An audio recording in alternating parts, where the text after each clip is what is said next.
Welcome to the STARS program, seniors taking active roles in society. And now, here's your host, ANITA FINLEY. This is one of my most exciting and favorite interviews. I've been doing this for a long time, but he actually is so wonderful. Chris MacDonald, you've heard him before. I hope that you have attended, though, his spectacular performances. So thanks for being here with us today, Chris. Oh, thank you very much for having me back. It's always a pleasure. Enjoy it.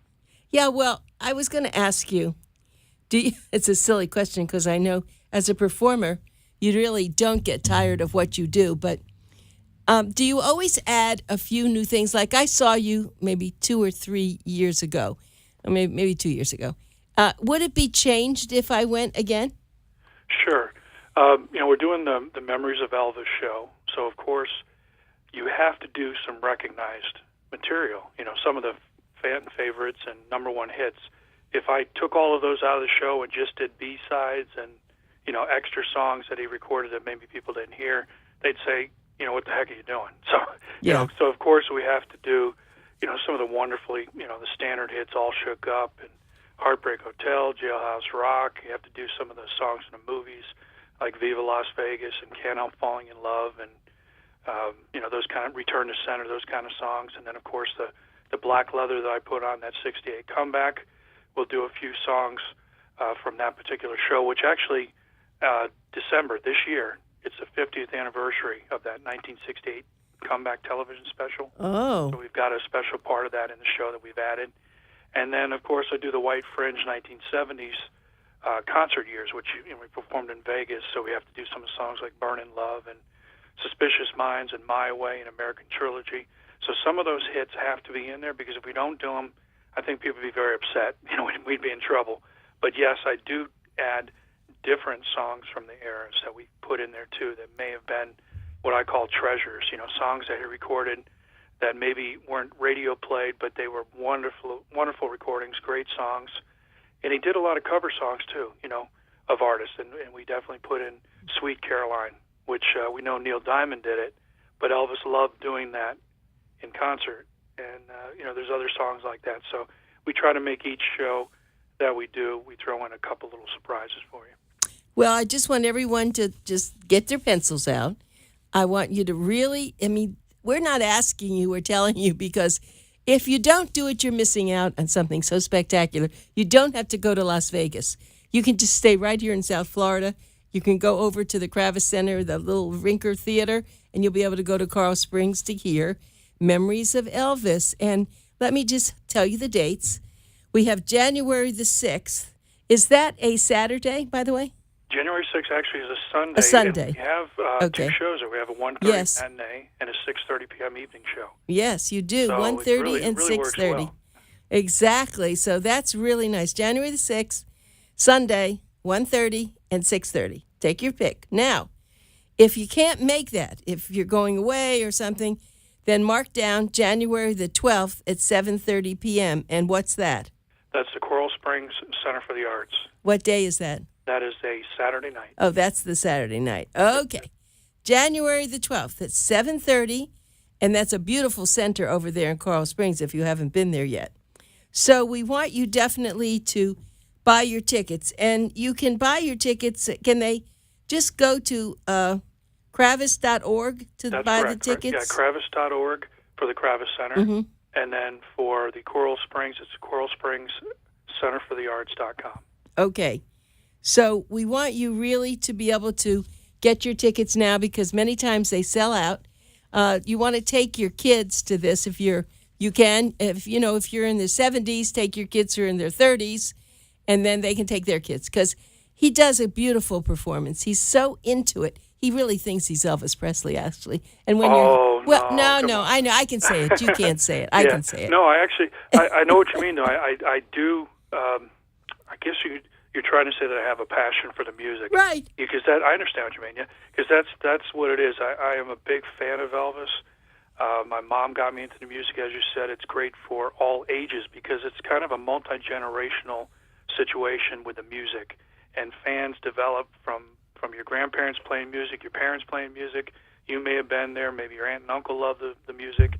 And it's kind of one of those things that gets built into the family structure, and it's fun. The songs are fun and universal, and the way I do the show, I'm a fan, and I present the music. It's called Chris MacDonald's Memories of Elvis. That's me, my memories of Elvis that I got from watching the movies, from watching the old TV performances on tape. My mom playing the music as a kid, and it's kind of the way I do the show. It's a very personal celebration of his life in music, and I do the songs naturally. I mean, I don't overdo the vocals. I'm not really impersonating. It's just a naturally close vocal, and we try to make sure it's quality vocal, quality band. Music, it's a live band. It's an 8-piece band and 2 dancers, so we've got live music, natural vocals, and the appearance is natural. I do the outfits just so you can be brought into those eras of his career, the 50s, the movies, the black leather, the 70s, because we want to tell that story of how many different periods of Elvis' career that he had, and that's how we do it through the costuming and through video clips in between those. Yeah, I was just going to say, the video clips were really good. Yeah, it brings everything together. It tells that story of, how he progressed in his career and how he really became just such a major part of pop culture and a kind of American identity with rock and roll music. And, Yep. It's just fun. And again, I talk about what Elvis did. I don't say what I did because I'm only doing a tribute. I'm just a vessel just to perform the music and share those memories of Elvis. Okay, so now I want to ask you a question.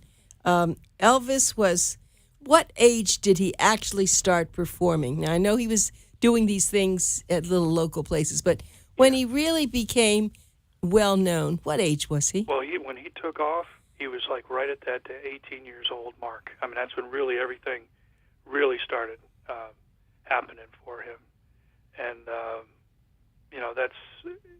he did everything first, really. I mean, if you look about it, as rock and roll idols are and pop idols are now, he was kind of brought right into television, and then from television he went directly into the movies. So he had the music, the television, movies. It was like a triple threat, kind of what they're looking for now with American Idol. Right, but that's a very, very good point. Well, actually, the radio is how it all started because he was so charismatic that they couldn't wait to get him on the radio, right? Well, the radio was so unique too. Is back then in the early 50s, a lot of stuff was regional, which meaning that stations would play music recorded from certain artists in the area and so on. And that's kind of what happened with him. The Sun label was there in Memphis. Sam Phillips was a genius. He recognized that Elvis had a great sound, that he grew up in that Mississippi Delta area, so he had all that southern influence of black gospel music, rhythm and blues, and also country. So it's a kind of a fusion which created that rock and roll. And basically, when Elvis first went on the radio, they thought he was a black singer. I mean, that's what they assumed he was. Right. And the local DJ played "That's Right, Mama," and it kind of took off. And that was one of the first recordings at the Sun label. So then, as that takes off in a wave, the bigger stations start playing it. It starts spreading out from the regional area, and of course, you get Colonel Parker taking over, and Colonel Parker gets the big deal with RCA in 1956, and then number one Heartbreak Hotel is recorded in January of 1956. It came out. So, it's all kind of it just took off for him during that period. That's a magic time, for rock and roll music and for Elvis, being thrust into such an incredible time frame with television the way it was. The Ed Sullivan Show, that's like everybody watched it. That was just a major event. And then they cut him off at the waist on that Sullivan Show, Right. which they thought was going to stop rock and roll, and kind of they said, man, he's moving way too much down below there, his movements and stuff. So he's scary. We got to keep him away from the children. So it was all kind of interesting stuff that actually helped him catapult more into the spotlight. As soon as you start censoring and editing stuff, that's when things catch fire, and that's really what happened to him. I like what you said. Anyway, my guest, I just want to repeat that, is Chris MacDonald, and he really is, for me, the Elvis of today because he has this down so pat. He has studied Elvis. He loves Elvis. he just does it so well with the costumes and the music, and as he was describing it with the videos, it's not to miss this performance, really. You sometimes you may want to go twice, but you get a choice of going January the 6th or January the 12th, and I don't know how to tell anybody not to go. It's a wonderful and wonderful gift. I appreciate it very much.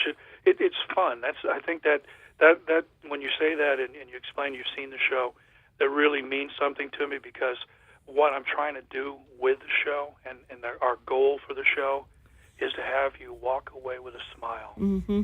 It's as simple as that, Enjoy yourself. Well, since I had already seen Elvis, the real Elvis, and I told that to Chris, I think I'm a very good, expert, because I know the difference, and I know that you really are right up there. So, it's not just saw him, on TV or in the movies. So, yes, I think you were meant to do this, and I don't know how old you are, but you sure look good. You sure look young. You sure must take very good care of yourself to be able to do this. I appreciate it. Well, luckily I started early enough with what I'm doing, and having experience with what I'm doing. I do take care of myself. I exercise a lot, and I've never had a drop of alcohol in my life. No drugs, no smoking. So, my natural high comes from being on stage and entertaining and dancing and singing and having fun. That's my natural high. So I know that hopefully that helps keep things moving forward. But the fact that my mom got me into this, if she hadn't really introduced me into it, I may not have been exposed to Elvis as much, because he was definitely not in my era. But I got into it through family, and I think that's what's so cool about the Elvis music. You can be someone that's today 18 years old, maybe walking around, and if you take a listen to the music, if you listen to what he was doing back there in the 50s, if you look at any of the history of it, if you look at footage, if you look at the movies, you see there is something there when it comes to how he affected pop culture, and you become a fan appreciation-wise. And that's kind of what we're doing with this production. We want you to appreciate all those memories of Elvis. Sometimes people may not get to them themselves, with the Elvis stuff, but if they see this live production and they get what we're trying to present, I've had a lot of people see it. They say maybe they're never really a big Elvis fan, but they really loved the show that we did. And then, needless to say, after, of course, they watch our show, I see them the next time. They say, "Yeah, I listened to these Elvis things. Can you do this song? Can you do?" So basically, we're keeping that kind of music exposed to different audiences, and maybe they'll go ahead and listen to the original artist. And original artist, if they don't, and I think anybody that listens to Elvis, no matter who you are, if you really listen to the music, you'll be a fan. Oh, I think so too. And also, we don't often talk about this, but at the time that he was popular, you did say that people thought he was a black singer, but he actually had no prejudices in his life. Even though they were there in the South, yeah. And he stuck up for a lot of the people who were black, because he used to go. And I remember, I don't know if I saw you, I heard it from you, or I've read it, but he went to a lot of the clubs where they were just black people, and he fit right in, and that's why I think he learned so much. Yeah, well, he grew. His family, they were very poor, and they lived in basically the projects. When they came into Memphis, they lived in areas that were for working class people, and they were basically exposed to all kinds of music, and he really enjoyed the black gospel churches. I mean, he enjoyed the singing, he enjoyed the music from it, so that was an influence. And of course, the fellow artist at the time, B.B. King, he was a friend of B.B. King's and a fan of the music, and I think that's what it was all about. It was. I think color wasn't something that he saw. It was basically all about the music, and that's kind of his influences all gelled together, and that's how rock and roll was created. It was created from a fusion of culture and music. Well, I wanted to ask you now, how did you study him so well? I mean, you have every move down. So let's take it back from when you decided you wanted this to be your life. Have you ever done anything else, or is this the thing that you just came right out to do? Well, earlier, of course, I did a bunch of different things, whatever, you can do. I worked construction, maintenance, landscape, I did all kinds of stuff like that, just a little bit here and there. And then it kind of just took off with the show when I started performing, but I got into it watching these films and watching the stuff as a little kid.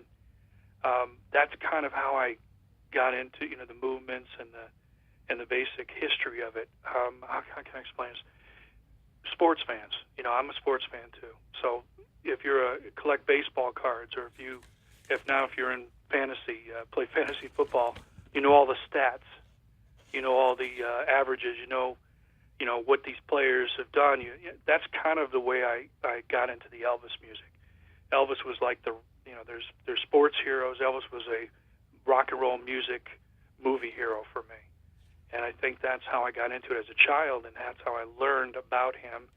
And then I continued studying him. Also, I had a radio show for a while called, with my own Elvis Radio Hour. Oh, I didn't know. That's new. That's news. I don't think you ever told me that. Had that a while while I've been doing this show. I had it a while in South Florida and on an AM station, and after another oldies kind of rock and roll show. And I did that for a while, but it was too hectic with travel and that kind of stuff. But I enjoyed doing it. I've got a bunch of old recordings of it that I've saved and stuff, and maybe I'll put that on YouTube sometime. But, okay. Yeah. But it's basically was a historical perspective where I'd play songs, I'd play some of my material, I'd sing live, and I would also take phone calls. We did interviews with the Jordanaires. I did interviews with Elvis's drummer, DJ Fontana, different people in Elvis's career. I do live interviews, by phone. So it was fun. But that's how I'm into it. I'm a true fan doing a tribute. Yes, you are. And do you keep up with what's happening in the family now? He's had the daughter, and I think the daughter got married, and I don't know what's happened. No one seems to feature that. It seems like that's all lost, isn't it? Yeah. Well, it's all kind of, sometimes the family stuff is more personal. Oh.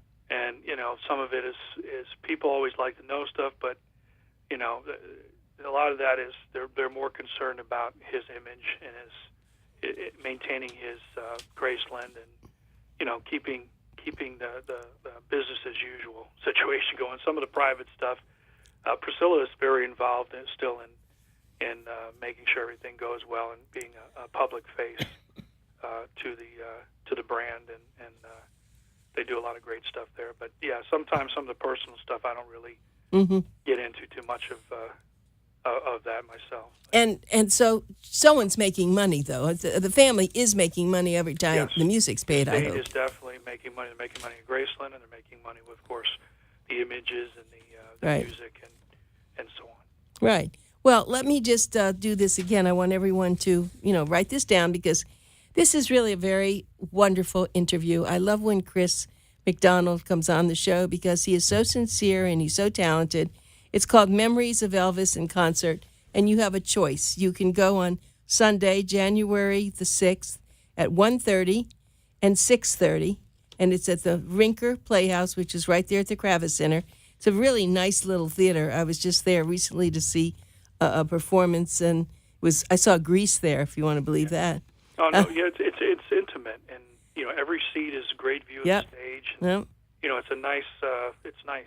It's really a lot of fun. Yeah, and Chris walks around after the show. He walks around and he meets people and he gives them scarves. He gives them something. I don't know. He's so friendly, and he gives them kisses. He gives them these little lays from Hawaii. But it's just not something you're going to sit in your chair for and go ho-hum. It isn't. It's fun. Okay, let me tell you the other opportunity. That would be Saturday, January the 12th at 7:30. And let me tell you, what? That's at the Coral Springs Yeah, Center. Coral Springs, exactly.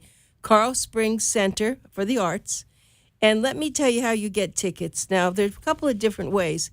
If you want to get tickets, you can always go online, and you can then go kravis.org, get tickets that way, or you can call. Let me give you a phone number to call if you don't like to go online for Kravis. 561-832-7469.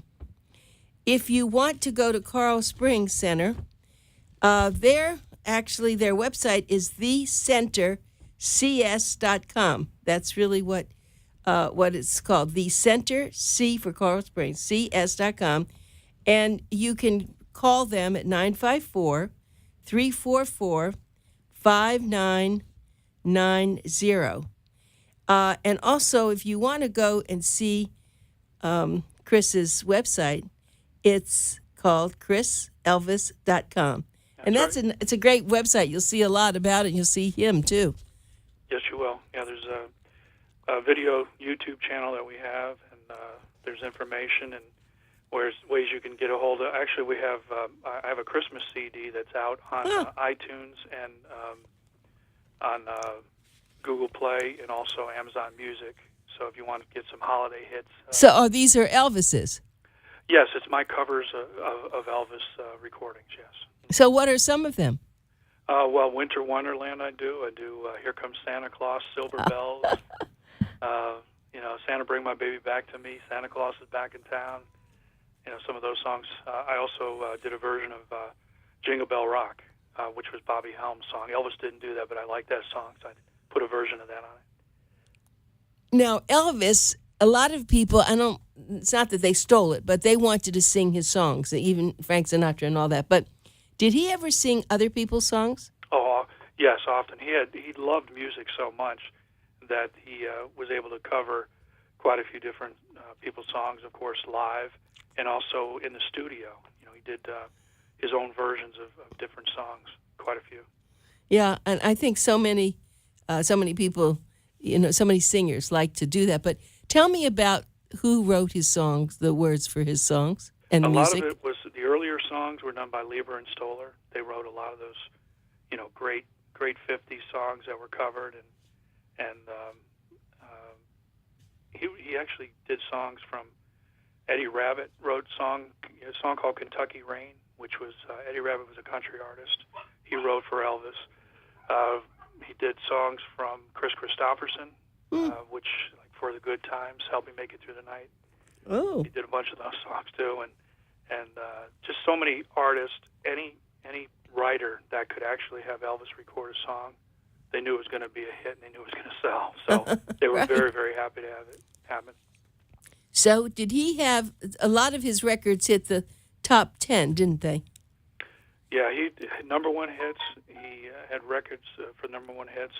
He also had platinum sellers, and he still is receiving awards for sales on different recordings, and some of the newer stuff too also hit the charts again. Believe me, I'm saying newer. I know that sounds crazy, but some songs that are remixed also hit the charts and went to the top again. A few years back, they had a song called "A Little Less Conversation, A Lot More Action." Oh, really? That's a song good that title. we do in the show. I do that usually in the black leather in the movies. But they remixed it, and they had it in Ocean's 11 movie. They had it as the World Cup Soccer. Matter of fact, I think they're using it in a commercial for Florida Blue or one of the health insurance companies. Really? They're using a little less conversation, a lot more action in it. So, that's good. So a lot of his music, Heineken used Bossa Nova Baby in it, one of those songs. So his music still gets used quite frequently, in advertising and everything. Yeah, well, it's they do that, and of course, thank goodness they have to pay the family every time they use the music, and that's good.